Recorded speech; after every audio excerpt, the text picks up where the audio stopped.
What's going on, guys? I know it's a couple of days late, but I've had a lot of stuff going on. Welcome back to the We Work to Visit Vegas bi-weekly broadcast, and I have shit in my throat.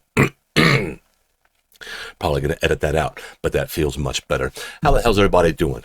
We had a live stream here a couple weekends ago, and it was a big deal. We had a fantastic time talking to everybody. Got a little drunk, as we do. Michelle a little more than I did, as she does. But it was great to see, talk, interact with all of you people. We appreciate how many people showed up. We appreciate the super chats. Not necessary, guys, but thanks. We really do appreciate it. So we're going to start out today by talking about, man, there's so much to talk about. Now, some of my information that I'm putting up here is probably like a week old, just because of the nature of the broadcast. But right now, we're going to talk about what the rates have been looking like in Vegas, okay? We're going to start out, we're looking at the Strat. Look at this, guys. Look at this. $21 a night to stay at the Strat. I mean, it's just dirt cheap to go to Vegas right now. Same thing for MGM Resorts. We're just going to scroll through a couple of these right here. First, we're looking at Bellagio. Look at this, guys, $110 a night.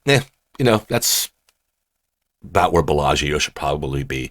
Aria, $89 a night. Are you kidding me? Come on. Vidara, $67. That is fantastic prices for those rooms.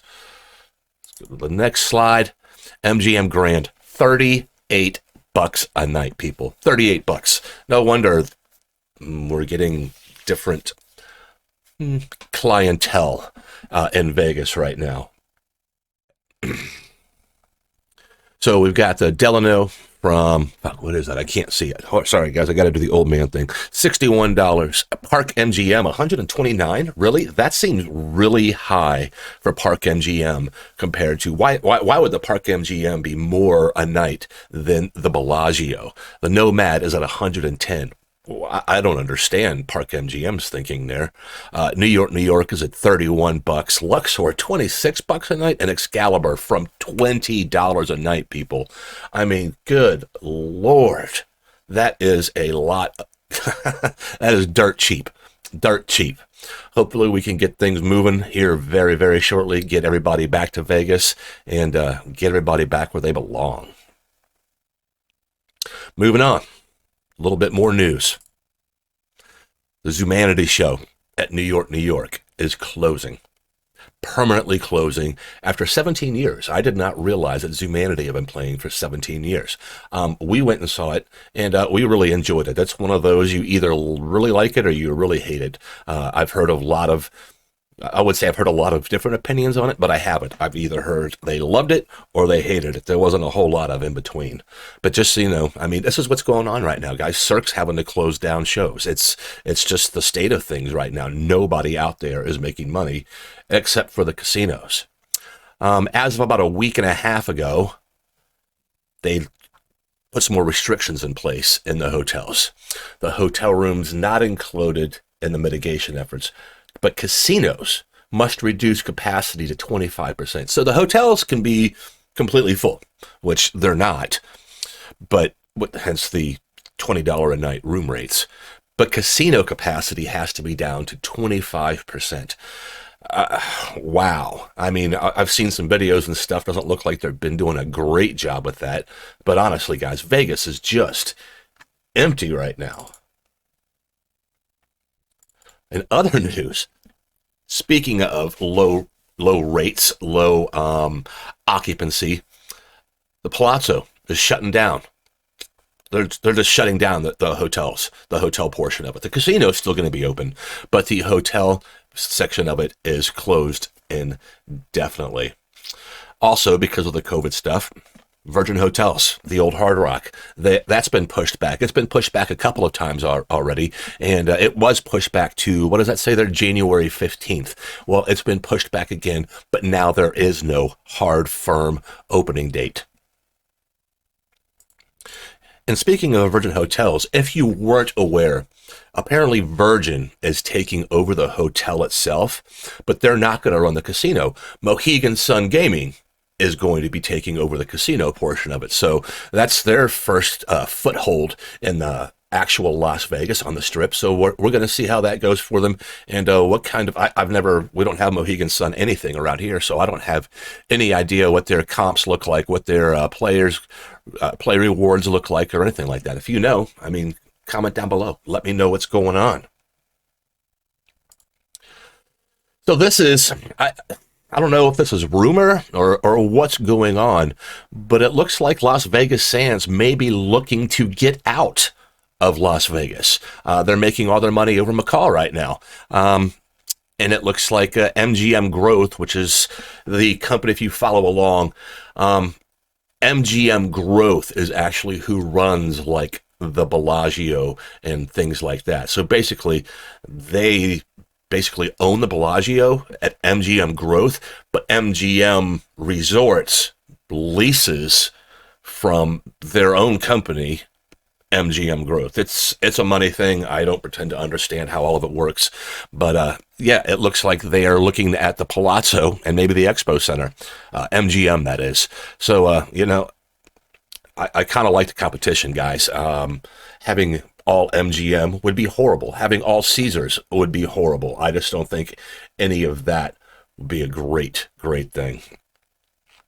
So moving on, in better news, guys, Mr. Chow is finally reopening at Caesars. We ate there last year for our anniversary. It was fantastic. It's in one of our videos down below from our September trip last year. Give it a look. We had a fantastic experience there. The food was amazing, and really the service is just out of this world. Just out of this world. Cannot recommend it enough. It's expensive, not gonna lie. It is expensive, but the service is top notch, and you're gonna get what you pay for there. More good news. If you are a fan of the Rio is going to be reopening by the end of the year. This was as of about 2 or 3 days ago. Today is Monday.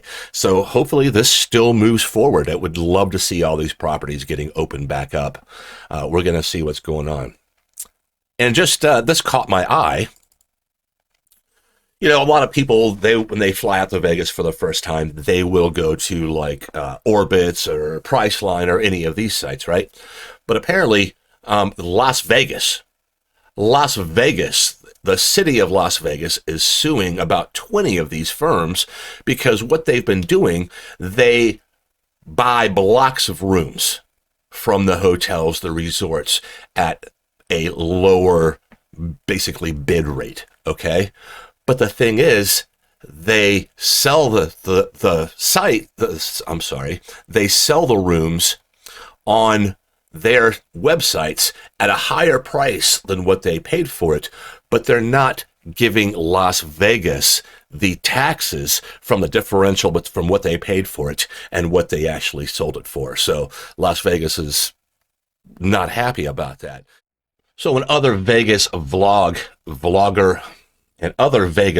related news, apparently Mr. Matt Bridger, the Godfather, is going to be putting out a video from home sometime in December, basically where he talks about music and movies. If you don't follow him, you should. It's Matt Bridger on YouTube. Fantastic Las Vegas vlogs.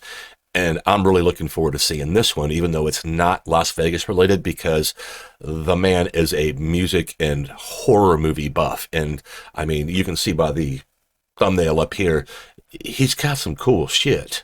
I mean, the man has got some cool toys. I'm not even going to lie. And the final note for today, you guys, the vaccine. The vaccine shipped today. I know the UK has been getting it for like a week now. Other areas have been getting it. But for the United States, today is the first day that people are actually getting the vaccine. I'm not making this political. I'm not trying to do any of those things. Take the vaccine, don't take the vaccine, whatever your opinion is. I honestly don't care. I don't care. I don't care what your opinion is. If it's going to get me to Vegas, then I'm going to take it. I'm pretty sure Bill Gates isn't going to track me through a vaccine. I'm on a computer. I use my phone all the time. They already know where the hell I am, guys. Okay? That's all I'm going to say about that whole vaccination situation. But it's good news. It's good news because we can get the regular Las Vegas tourists back to Vegas, which is where they belong, and it's who we want to see there. We need to just need to make it normal, guys. We want to have our summit next year. We want to meet friends. We want to have a party. We want to have a great time. We want to be able to get together without masks and drink, smoke, party, hug, dance, sing, yell, scream, whatever all we want to do. We want to be able to do that with zero restrictions, as we should be able to do in Vegas.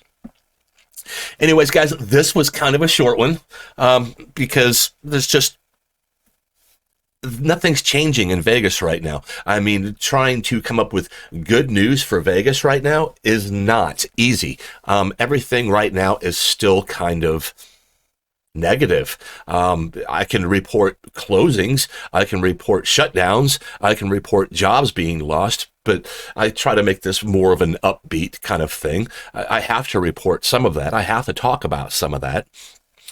But that being said, I just don't have a lot of great Vegas news to report. Hopefully, with this happening, the vaccine, hopefully, very, very soon, we can start reporting on things moving forward for people to get to Las Vegas, because it's where you belong, it's where I belong, and I cannot wait to get back there, and we cannot wait to see you guys there.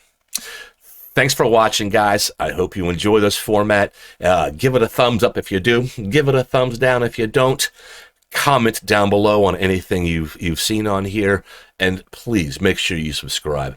And by the way, if you are here and you've never seen any of my videos before and you've clicked on this because it was somewhat Vegas related, you're not loving this, I'm cool with that. This is more for my hardcore subscribers who I appreciate watching this. But that being said, I have a ton of other videos that don't suck. I mean, they're not awful. Talking about all things Las Vegas. Guys, again, thank you so much for your support. We appreciate you, and we will see you.